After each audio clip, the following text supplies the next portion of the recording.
참 쉽지 않습니다. 그래도 우리 웃으면서 한번 옆에 계신 분 한번 바라볼까요? 자, 한번 미소를 한번 달려주십시오. 미소로 화답하고 미소로 나아갑시다. 한 주 동안 안 좋은 소식들이 참 많이 들렸습니다. 크고 작은 사건들, 북한군에 의해서 우리나라 사람이 살아야 되고 태워졌다라는, 불에 태워졌다라는 그런 소식도 이렇게 전해지고요. 여전히 코로나 바이러스로 인해서 고통 가운데 우리가 살아가고 있습니다. 부산에서 계속적으로 확진자가 나오고, 뉴스만 보더라도 계속적으로 좋은 소식이 들리지 않다 보니까 우리의 마음이 조금은 더 힘들어지고 무너질 수도 있는 때인 것 같습니다. 그럴 때일수록 우리가 더 하나님의 은혜를 붙들고 나아가는 저와 여러분들이 되기를 원합니다. 기독교를 한마디로 정의하면 기독교는 은혜로 시작해서 은혜로 끝나는 종교입니다. 우리가 은혜라는 선상 위에서 목적지에 도달할 때까지 은혜 안에 머물기만 하면 됩니다.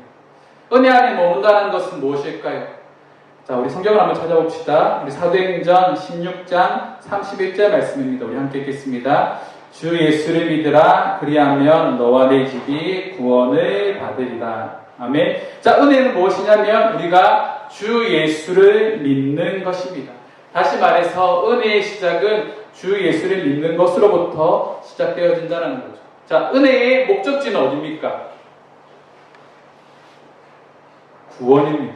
자, 우리가 주 예수를 믿음으로 얻게 되는 구원이 우리의 은혜의 종착점이라는 거죠.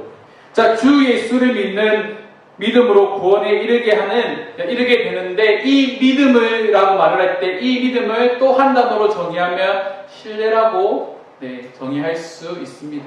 신뢰는 굳게 붙잡고 나아가는 겁니다. 자, 우리가 신뢰해야 되는 분은 어떤 분이십니까? 자, 오늘 우리가 방금 읽었던 말씀에 보면 그분은 우리의 주와 예수가 되시는 분이십니다.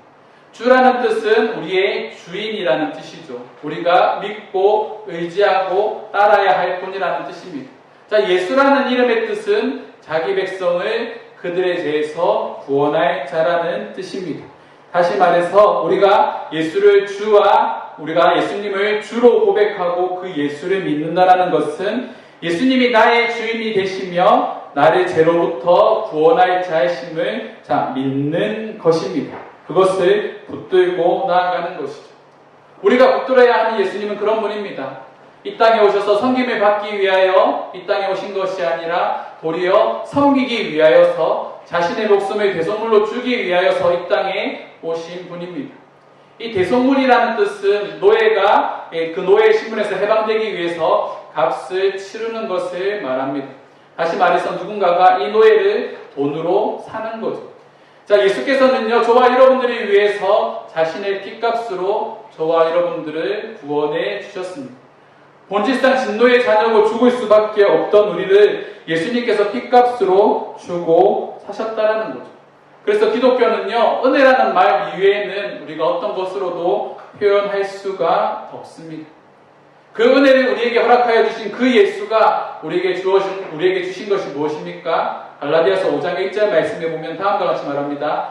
함께 읽겠습니다. 그리스도께서 우리를 자유롭게 하려고 자유를 주셨으니 그러므로 굳건하게 서서 다시는 종의 멍에를 매지 말라. 자, 우리에게 무엇을 주셨다고요? 자유요. 우리를 자유롭게 하시려고 예수께서 이 땅 가운데 오셨다라는 겁니다. 여러분, 그리스도 안에서 참된 자유를 누리고 계십니까? 그리스도 안에 머물면서 그분께서 우리에게 허락하여 주시는 참된 자유를 우리가 날마다 누리며 살아가고 있습니까? 그렇지 않다라는 거죠. 5장 1절 말씀을 한번 뒤집어서 생각해 봅시다. 이 말씀을 뒤집어 보면 이렇죠. 그리스도께서 우리에게 자유를 주셨지만 우리는 여전히 종의 멍에를 메고 살아간다는 겁니다. 우리는 여전히 옛 본성을 버리지 못하고 여전히 세상의 것을 쫓아 살아가고 우리는 날마다 제자리로 나아가고 있다라는 거죠.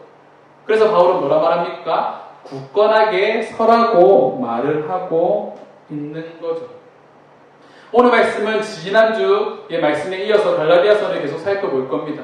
우리가 굳건하게 붙잡아야 할 것이 무엇인지, 또 또한 우리가 우리에게 주신 자유를 누리면서 살아가기 위해서 우리가 무엇을 해야 하는지 오늘 말씀을 통해서 함께 나누려고 합니다. 첫 번째로 우리는 은혜를 굳게 붙들어야 합니다. 우리 2절 말씀 함께 읽겠습니다. 너희가 만일 할례를 받으면 그리스도께서 너희에게 아무 유익이 없으리라. 자, 이 말씀을 헬러 본문의 시제를 따라서 직역하면 다음과 같습니다. 너희가 만일 할례를 받으려 생각한다면입니다. 자, 갈라디아 교회는요, 지금 선택의 기로에 놓여 있습니다. 지금 할례라는 문제가 대두되어졌는데, 자, 그들이 이제 할례를 받을 것인가, 받지 않을 것인가, 선택해야 하는 기로에 놓여 있다라는 거죠. 만약 그들이 할례를 받게 된다면, 그들에게는 율법을 지킬 의무가 주어지게 됩니다. 자, 그들은요, 613가지나 되는 그 율법의 조항들을 지켜내야 할 의무를 가지게 되는 것이죠. 자, 바울이 말하고 있는 이 율법주의, 특별히 할례에 대해서 말하고 있는데, 이 율법주의의 문제가 무엇입니까? 이 할례의 문제가 무엇인가요? 자, 할례를 받는 행위가 나쁘다는 것이 아닙니다. 디모데도 할례를 받거든요. 자, 무엇이 나쁜 겁니까? 그들이 이 할례를 통하여서 구원을 받을 수 있다고 생각하는 것이 문제가 되는 겁니다. 자, 그들의 생각이, 자, 하나님을 따르는 예수를 믿는 은혜에 머무는 것이 아니라, 자, 내가 할례를 받음을 통하여서 율법의 말씀을 지킴을 통하여서 구원을 받을 수 있다고 생각하는 것이 문제가 되는 것이죠. 다시 말해서 구원을 받기 위해서 또 다른 행위가 필요하다라고 말을 하고 있는 겁니다. 하지만 사도행전 14장 12절 말씀은 다음과 같이 말합니다. 다른 이로서는 구원을 받을 수 없나니 선한 사람 중에 구원을 받을 만한 다른 이름을 우리에게 주신 일이 없음이라 하였더라. 다른 이로서는 구원을 받을 수 없다. 다시 말해서 예수만이 구원을 이루기 위한 절대 조건이 된다는 겁니다. 우리의 구원을 이루기 위해서 예수가 아닌 다른 어떤 것들도 필요하지 않다라는 거죠. 갈라디아 교회 성도들은요, 할례를 통해서 구원을 받을 수 있다고 생각하기 시작했습니다. 율법주의자들이 계속해서 그들을 미혹하고 그들에게, 자, 율법의 행위를 지켜 행해야 된다라고 말을 하기 시작할 때, 할례를 받아야 된다라고 말을 하기 시작할 때 그들의 마음이 흔들리기 시작하는 거죠. 만약 저와 여러분들이 행위를 통하여서 구원을 받을 수 있다면 저와 여러분들은 구원받을 수 있을까요? 예를 들어서, 자, 여러분들 하루에 하나님의 말씀을 3시간씩, 4시간씩 읽어야 됩니다. 여러분들 하루에 기도를 2시간, 3시간씩 매일 해야 됩니다. 여러분, 한 달에 헌금을 100만원, 200만원, 300만원 그렇게 해야 됩니다. 여러분들 예배 시간에 지각하지 말아야 됩니다. 라는 이런 조항들이 우리에게 주어진다면 저와 여러분들 중에 구원받을 수 있는 사람이 과연 몇 명이나 되겠습니까? 구원에 이르는 지식과 행위가 필요하다고 한다면 지금처럼 자유롭게 신앙생활을 할 수 없다라는 거죠. 하나님의 방법은요, 우리의 연약한 모습 그대로를 기뻐 받으신다라는 겁니다. 완성된 나의 모습이 아니라 완성되어질 그리스도와 함께 동행하면서 변화되어질 나의 모습을 기대하시며 우리를 견인하고 계시다라는 거죠. 그리고 하나님께서 바라시는 건 여러분들이 믿음 안에서 자라기를 원하신다라는 겁니다. 그래서 우리는 계속해서 자라가야 한다라는 거죠. 우리를 구원하시되 우리의 의로운 행위가 아니라 주 예수 그리스도를 통한 죄의 씻음과 성령의 인도하심을 통하여서 우리를 이끌어 가신다라는 겁니다. 그래서 바울은 4절에서 다음과 같이 말합니다. 함께 읽겠습니다. 율법 안에서 의롭다함을 얻으려 하는 너희는 그리스도에게서 끊어지고 그너에서 떨어진 자로다. 다시 말해서 우리의 행위를 통하여서 의롭다함을 얻으려고 한다면 우리는 그리스도로부터 끊어질 수밖에 없다라는 겁니다. 이 대가 없이 주어진 은혜가요, 나의 공로로 바뀌기 시작할 때 우리는 그리스도의 사랑으로부터 끊어지게 되어 있다는 겁니다. 은혜로부터 끊어지지 않기 위해서 우리가 해야 할 단 한 가지는 그리스도의 은혜를 굳게 붙잡는 겁니다. 오직 은혜로 구원해 주신 그분을 끝까지 놓지 않는 거죠. 사단은 우리를 끊임없이 공격합니다. 그 예수를 놓으라고요. 끊임없이 하나님을 바라보는 것이 아니라 주 예수를 신뢰하는 것이 아니라 끊임없이 다른 것들을 바라보고 또 다른 것들을 생각하게 만든다는 거죠. 여러분, 이 시기에 우리가 해야 할 일이 무엇이겠습니까? 이 어려운 시기에 모든 국민들이 힘들어하고 나라가 힘들어하고 전 세계가 힘들어하는 이 시기에 저와 여러분들이 해야 할 일은 무엇일까요? 세상의 흐름에 따라서 우리가 휩쓸려 가는 걸까요? 세상에 말하고 있는 부정적인 소리에 우리가 귀를 기울이고 거기에 휩쓸려가서 우리의 생각이 우리가 나아가지 말아야 하는 방향으로 나아가도록 가만히 내버려 두는 것이 우리의 모습이 되어야 할까요? 그렇지 않다라는 거죠. 우리가 해야 할 것은 계속해서 은혜의 자리에 머물러 있어야 한다는 겁니다. 사랑하는 성도 여러분, 잘못된 생각이 태도가 되지 않도록 주의하십시오. 생각이 행동을 만들고 행동이 결과를 만듭니다. 다시 말해서 우리는 생각하는 것으로부터 은혜 안에 머물 수 있도록 우리의 믿음을 지켜내야 한다는 겁니다. 가끔 그런 사람들이 있습니다. 자, 나의 생각이 하나님의 생각인 것처럼 나의 행동이 하나님께서 원하시는 행동이라고 말하는 사람들이 있죠.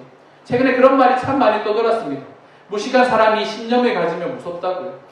잘못된 생각을 가지고 있는 사람이 그것이 신념이 되어서 행동으로 옮기기 시작할 때 그 파급 효과가 엄청나다라는 거죠. 정광훈 사태가 그래서 일어난 것이지 않습니까? 그래서 우리는 우리의 생각을 온전히 붙들고 있는 것이 중요합니다. 교회 안에 이런 모습이 지배하지 않도록 우리의 교회를 온전히 지켜내는 것이 중요하다는 거죠. 그래서 잠언 4장 23절 말씀은 다음과 같이 말합니다. 모든 지킬 만한 것 중에 내 마음을 지키라. 생명의 근원이 이에서 남이니라. 사랑하는 성도 여러분, 우리가 해야 할 일은 한 가지밖에 없습니다. 이 시대 가운데 우리의 마음을 지키는 겁니다.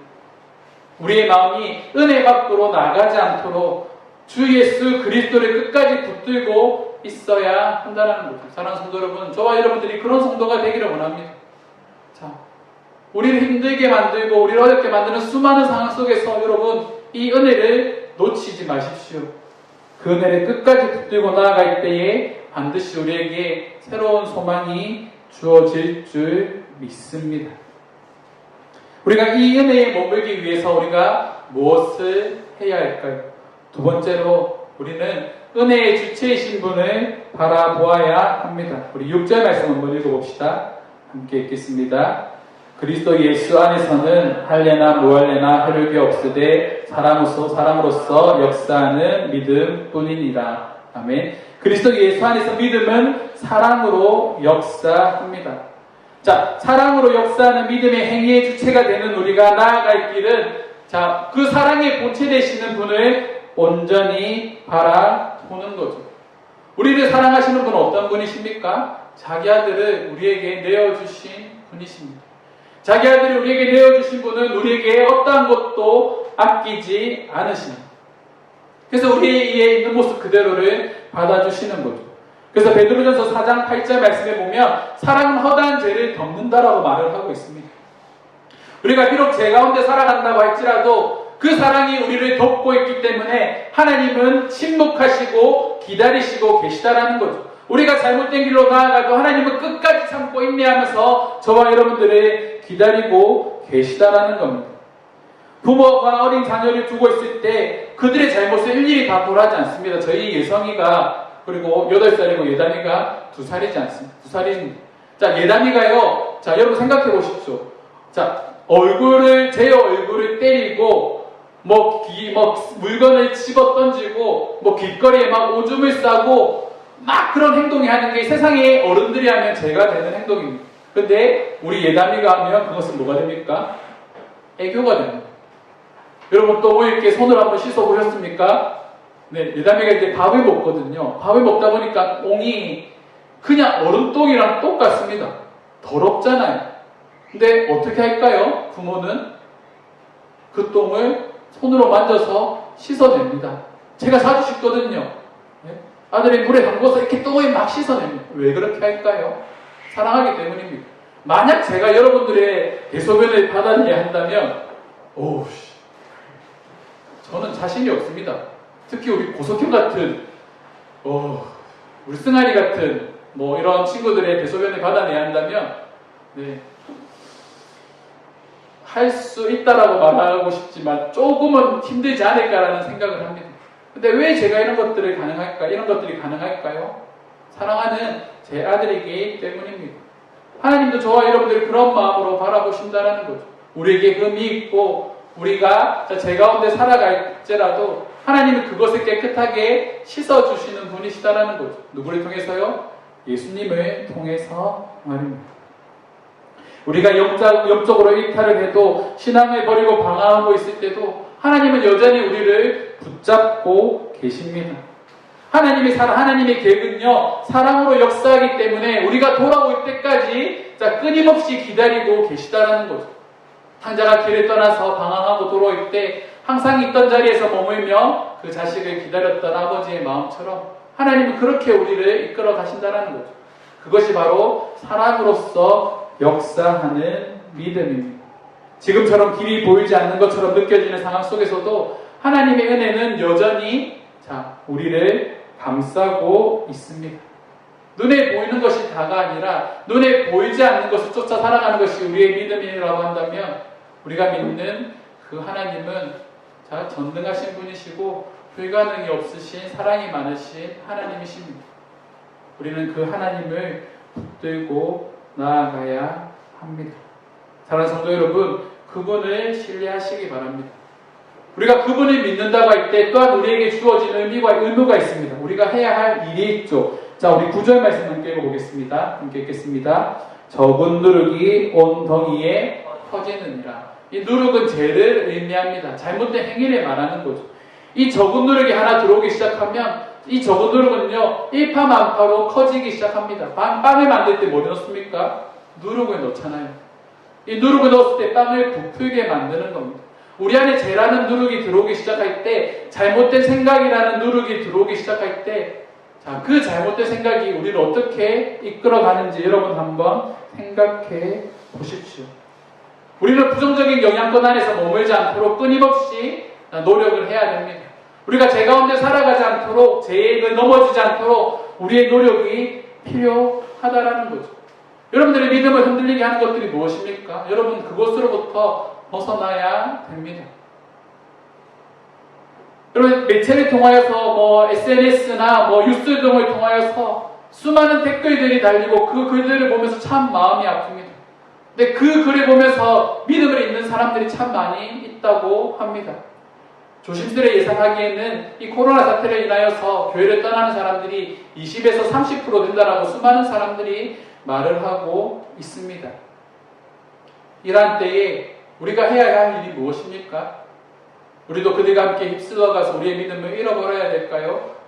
그렇지 않습니다. 우리는 우리의 믿음을 온전히 지켜내야 할 의무가 있다라는 겁니다. 그래서 갈라디아서 5장 10절 말씀에 바울은 다음과 같이 당부합니다. 나는 너희가 아무 다른 마음을 품지 아니할 줄을 주 안에서 확신하노라. 목사인 저도 이와 같은 마음입니다. 저는 확신하고 싶습니다. 아니, 확신하고 있습니다. 여러분들이 다른 마음을 품지 않을 것이라는 것을, 여러분들이 다른 것을 쫓아 살아가지 아니할 것이라는 것을 저는 확신하고 있습니다. 사랑하는 성도 여러분, 이 확신 가운데 우리가 세워져야 한다라는 거죠. 나는 주 안에서 다른 마음을 품지 않을 것이다 라고 여러분들 스스로 확신할 수 있어야 합니다. 그렇기 위해서 우리가 더 자라야 한다는 거죠. 믿음이 연약해지고 믿음을 잃어버린다고 말하는 이 시대에 저와 여러분들은 더욱더 믿음 안에서 자라가기를 소망합니다. 그래서 우리가 함께 10월부터 12월까지 성경을 읽었으면 좋겠습니다. 네. 신약 성경을 우리가 함께 읽을 텐데 여러분들 성경을 한번 우리가 끝까지 한번 붙들어 봅시다. 우리의 믿음이 흔들리지 않도록, 우리의 믿음에 주체가 되시는 분이 어떤 분인지를 우리가 바르게 깨닫기 위하여서 우리가 성경 말씀을 읽고 묵상하는 시간들을 가지기를 원합니다. 우리가 나눠져 있는 조가 있지 않습니까? 그 조별로 함께 성경을 읽고 나누는 시간을 가지십시오. 하루에 3장도 좋고 4장도 좋고 함께 공통된 본문을 읽고 나누는 그런 시간들을 가져보시기 바랍니다. 그리고 그 말씀을 통해서 우리에게 주시는 은혜는 여러분들 끝까지 붙들고 나아가시기 바랍니다. 우리의 믿음은요, 일상의 삶을 통해서 우리에게 주어지게 됩니다. 매일 성경을 읽고 매일 기도하는 행위를 통하여서 우리의 믿음이 굳건하게 세워지게 되는 것이죠. 사랑하는 성도 여러분, 우리가 그런 자들이 되기를 원합니다. 함께 성경을 읽읍시다. 와우, 고속행 체크하겠어. 함께 성경을 읽는 우리 성도들이 되기를 원합니다. 자, 세 번째로 우리는 은혜의 자리에 머물기 위해서 힘써야 됩니다.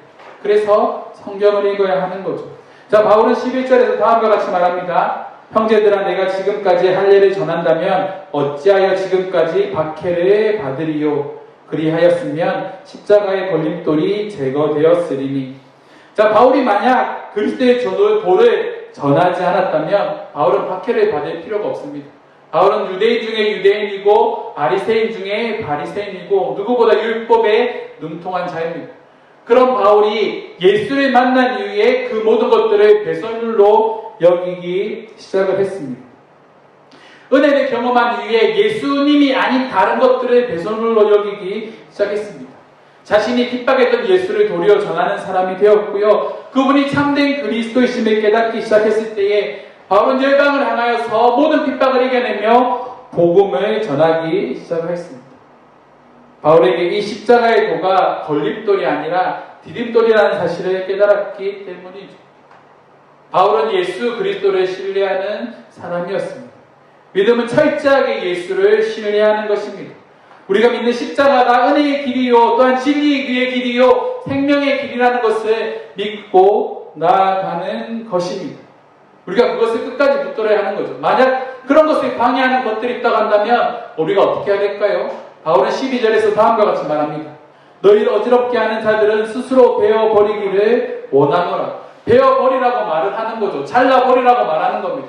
지금 너희들을 유혹하고 있고 미혹하게 만드는 율법주의자들이 너희가 스스로 잘라내라라고 말을 하는 겁니다. 여러분들의 믿음을 흔들리게 하는 것들이 있다고 한다면 여러분들 그것을 가감하게 잘라내십시오. 여러분들의 믿음 생활에 방해하는 것들이 있다고 한다면 가감하게 잘라내시기 바랍니다. 바울은요, 갈라디아 교회를 선동하고 있는 율법주의자들을 물리치라고 말을 하면서 그들을 가감하게 떨쳐낼 것을 말합니다. 교회는요, 건징이라는 제도가 있습니다. 교회가 세워지기 위해서 가장 중요한 것이 바로 이 건징인데, 건징은 교회 안에 잘못한 성도들이 있다고 한다면 그들에게 벌을 주는 겁니다. 교회가 세상처럼 그들에게 징역을 살게 하도록 만드는 그런 벌을 내릴 수가 없습니다. 교회가 내릴 수 있는 벌은 수찬을 정지하는 겁니다. 성찬에 참여하지 못하도록 하는 겁니다. 누군가를 대표해서 기도를 한다거나 그런 행위를 하지 못하도록 하는 겁니다. 이 수찬 정지가 되는 기간 동안 이 죄를 지은 사람들은요, 스스로 자신의 죄가 무엇인지를 깨닫고 그것을 떨쳐낼 수 있도록 노력해야 한다라는 거죠. 우리가 신앙 고백에서 그렇게 고백하지 않습니까? 거룩한 공교회와 하나님께서 우리에게 맡겨주신 이 교회를 거룩한 교회로 유지할 책임이 우리에게 있다라는 겁니다. 그래서 하나님께서 우리에게 건징이라는 제도를 허락해 주셨습니다. 제가 만약 잘못하는 것이 있다고 한다면 여러분 저를 벌하시고 저에게 말씀하셔야 됩니다.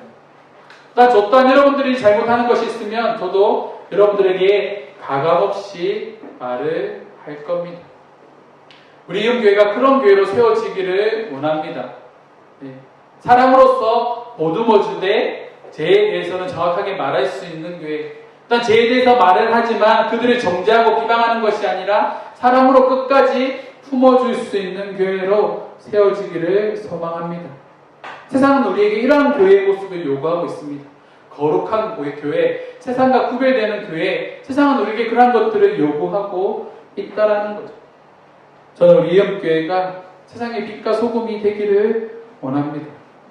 여러분들의 마음을 흔들리게 하고 또 믿음을 잃게 만드는 것들이 있다고 한다면 여러분들 그것들을 과감하게 잘라내십시오. 이 힘든 시기에 우리가 더욱더 믿음을 붙들고 나아가는 우리 이음교회 성도들이 되기를 주님의 이름으로 축원합니다. 말씀을 정리하겠습니다. 무엇을 바라보는가는 삶의 방향을 결정하고요. 무엇을 의지하는가는 삶의 무게를 결정합니다. 자, 우리가 온전히 예수를 바라보고 예수를 붙들고 있다고 한다면 우리의 믿음은 결코 흔들리지 않습니다. 파도처럼 요동치고 있는 이 시대 가운데 우리가 온전히 예수를 바라보고 예수를 의지하며 나아갈 때에 저와 여러분들은요, 흔들리지 않는 믿음의 사람이 될 것입니다. 사랑하는 성도 여러분, 흔들리지 않는 믿음의 사람이 되기를 소망합니다. 우리 옆에 계신 분께 무릎 펴 갑시다. 흔들리지 않는 믿음의 사람이 됩시다. 자, 흔들리지 않는 믿음의 사람이 되기를 소망합니다.